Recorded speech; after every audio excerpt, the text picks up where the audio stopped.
दोस्तों, राजस्थान लोक सेवा आयोग अजमेर की ओर से असिस्टेंट प्रोफेसर के लिए विस्तृत विज्ञापन जारी कर दिया गया है। कुल पदों की संख्या यहाँ पर 1913 है, यानी कि 1953 पद हैं। और यहाँ पर आवेदन आपको ऑनलाइन करना होगा। सभी पद अस्थायी हैं। विभाग से प्राप्त कुल रिक्त पदों की संख्या यहाँ पर दी गई है विषयवार। तो चलिए देख लेते हैं कि किस विषय के लिए कितने पद हैं। थोड़ा सा जूम कर लेता हूँ ताकि आप और अच्छे से विजुलाइज कर पाएँ अपनी जो भर्तियां हैं वो किस विषय की हैं, वो आप देख पाएँ। जैसे कि आप यहाँ पर देख सकते हैं, बॉटनी के कुल 70 पद हैं, केमिस्ट्री के 81, मैथ के 53, बाकी जनरल, एससी, एसटी और बाकी जो कैटेगरीज हैं उनको यहाँ पर जो बांटा गया है वो आप चेक कर लेना। तो फिजिक्स में कुल 60 पद हैं, जूलॉजी में 64 पद हैं, एबीएसटी में 86, बिजनेस एडमिनिस्ट्रेशन में 71, ईएएफएम में 70, जियोलॉजी में 6, लॉ में 25। ठीक है। इसके बाद इकोनॉमिक्स में 103 पद, इंग्लिश में 153 है, ज्योग्राफी में 150, हिंदी में 214, हिस्ट्री में 177, सोशियोलॉजी में 80 है। इसके अलावा फिलॉसफी में कुल 11 पद हैं, पॉलिटिकल साइंस में कुल 181 पद, पब्लिक एडमिनिस्ट्रेशन में 45 पद हैं, संस्कृत में 76, उर्दू में 24, पंजाबी में 1, लाइब्रेरी साइंस में 1, साइकोलॉजी में 10, राजस्थानी में कुल 6 पद हैं, सिंधी में 3 और जेनोलॉजी में 1 पद है। इसके अलावा German production and export management में 1 पद है। बाकी जो पद हैं वो आप यहाँ पर देख लेंगे खुद ही, और ये नोटिफिकेशन आपको मिल जाएगा हमारे टेलीग्राम चैनल पर। तो यहाँ पर जो पदों की संख्या है वो बिल्कुल, जब आप पूरा इसको जो है ऐड करेंगे तो 1913 पद कुल यहाँ पर हो रहे हैं। ठीक है। तो चलिए अब वापस चलते हैं और आ जाते हैं अपने मूल विज्ञापन पर।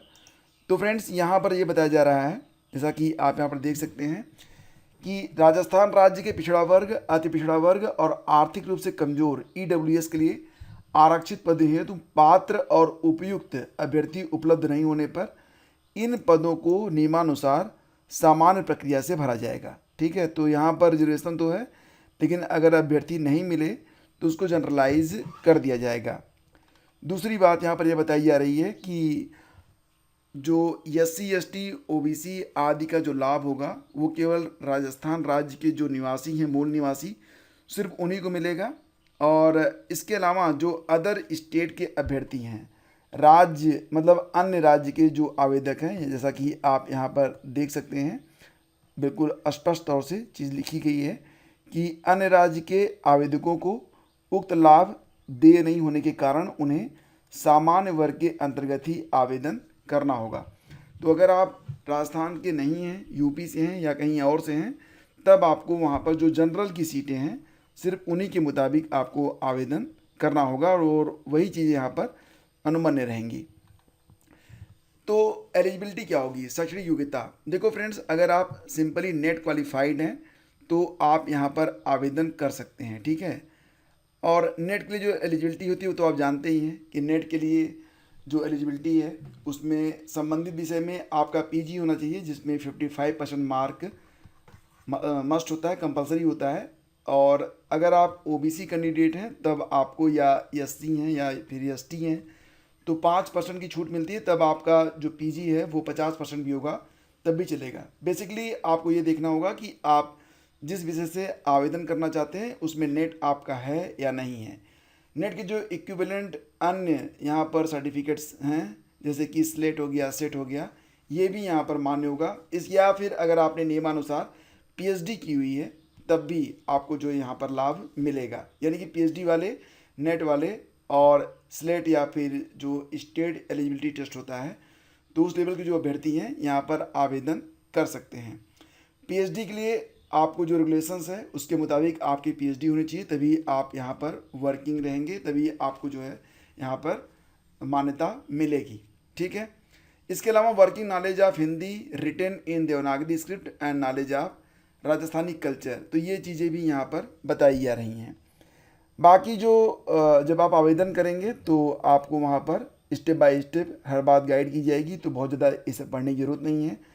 और शैक्षणिक अर्हता संबंधी प्रावधान। तो यहाँ पर बताया जा रहा है कि अगर आप अपियरिंग में हैं, ठीक है, जो अभ्यर्थी अपियरिंग में हैं, अंतिम वर्ष की परीक्षा में सम्मिलित हुआ हो या सम्मिलित होने वाला हो, ऐसा व्यक्ति भी आवेदन करने के लिए पात्र होगा। लेकिन उसे आयोग द्वारा इंटरव्यू से पहले, जब इंटरव्यू होगा तब शैक्षणिक अर्हता संबंधी जो सबूत है वो देना होगा। मतलब कि अगर आप अपेयरिंग में हैं तब भी आप आवेदन कर सकते हैं, लेकिन जब आपका इंटरव्यू होगा तब आपको सारे सर्टिफिकेट्स दिखाने होंगे। ठीक, रही बात पे बैंड और ग्रेड पे की, तो ये आप देख सकते हैं कि इसका जो लेवल है वो 15,600 से 39,100, मतलब लगभग 70,000 के आसपास आपकी स्टार्टिंग होगी और उसके बाद तो आपको काफ़ी अच्छी सैलरी यहाँ पर मिलने वाली है। 1 जुलाई 2023 को आपकी जो उम्र है वो 21 साल मिनिमम और 40 साल मैक्सिमम होनी चाहिए। बाकी उम्र सीमा में यहाँ पर छूट भी दी गई है, जैसे कि अगर आप राजस्थान से हैं और वहाँ पर SC ST OBC या फिर अति पिछड़ा वर्ग के हैं, EWS हैं। अब सबसे बड़ी बात है कि यहाँ पर आर्थिक रूप से कमज़ोर वर्ग के जो पुरुष अभ्यर्थी हैं उनको भी 5 वर्ष की छूट मिल रही है। मतलब यहाँ पर ध्यान से देखिए तो राजस्थान में EWS को भी 5 साल की छूट यहाँ पर मिल रही है, बहुत ही शानदार बात है। लेकिन ये छूट सिर्फ राजस्थान के जो अभ्यर्थी हैं उनको मिल रही है, अदर स्टेट को नहीं। सामान्य वर्ग की अगर महिला हैं तो उनको भी 5 साल की छूट है। और राजस्थान राज्य की अनुसूचित जाति, अनुसूचित जनजाति, पिछड़ा वर्ग, अति पिछड़ा वर्ग और आर्थिक रूप से कमज़ोर जो महिलाएं हैं उनको 10 साल की छूट यहाँ पर मिल रही है। और अधिकतम आयु सीमा नहीं, किसके लिए?